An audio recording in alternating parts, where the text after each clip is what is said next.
I am going to soap the gospel with you. I'm going to show you how to do it.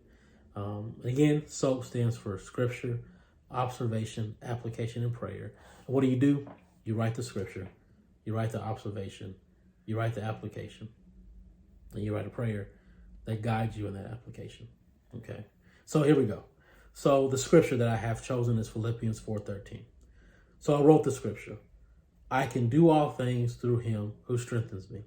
Now here are a couple of tips here. You can write the scripture multiple times, 5, 15, 20, as many as you want, to make sure that you make that hand to heart connection, that you get that word in you. You can also type that many times as well. I keep saying write, but you can type as well. You can have your own version of SOAP doing it on your computer, on your phone, or however you like to do it.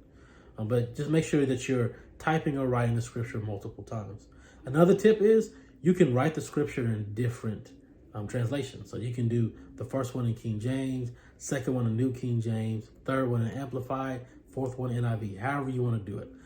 You can do it in all the different translations. And if you want to find these different translations, typically you do it online or through an app. So you can do the Bible app on your phone, or you can do YouVersion online or Bible Gateway. That gives you all the different translations. So after you've written that scripture multiple times, now it's time to go ahead and observe it. So now, for instance, you could just observe what's in that scripture. For instance, I look at, I can do all things through him who strengthens me, and says, okay, it's saying I can do all things, anything, everything through God who strengthens me. I can do anything through God who's giving me strength, who's supporting me, helping me to do all things. That's a really good message. Now, I will say the message takes a different tone if you go into a little bit deeper in your observation by reading more of the chapters around it. Actually, if you expand it and read it 12 through 14, the tone's a little bit different. Because in verse 12, he's talking about, hey, I'm good. I know how to be content when I have a little bit of money. I know how to be content when I have a lot of money. And then he says, because I can do all things through Christ who strengthens me. And in 14, he says, but I still thank you for your support.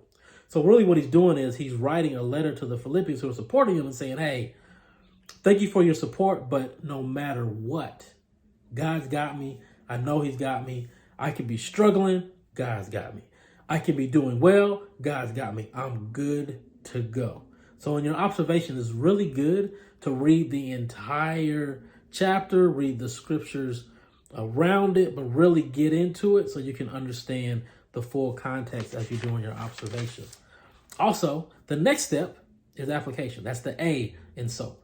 What you'll do then is that you will actually write how you apply this scripture to your life. And again, Paul's talking about no matter what I'm going through, God's got me. So that's something that we can actually apply to our lives and understand that whether things are going well, whether I'm struggling, I know that God strengthens me and I can do all things. That means I can do this. When I'm struggling, I can do this through Christ who strengthens me. If I'm doing well, I can do this through Christ who strengthens me. Now for the P in prayer, we'll ask God to remind us that he is our strength and that we can do anything through him. We can be content through him because he's our strength. Okay, so that's how you SOAP. You write the scripture, you write the observation, you write the application, and the prayer. And we'll keep doing these and practicing these until we become experts. God bless you.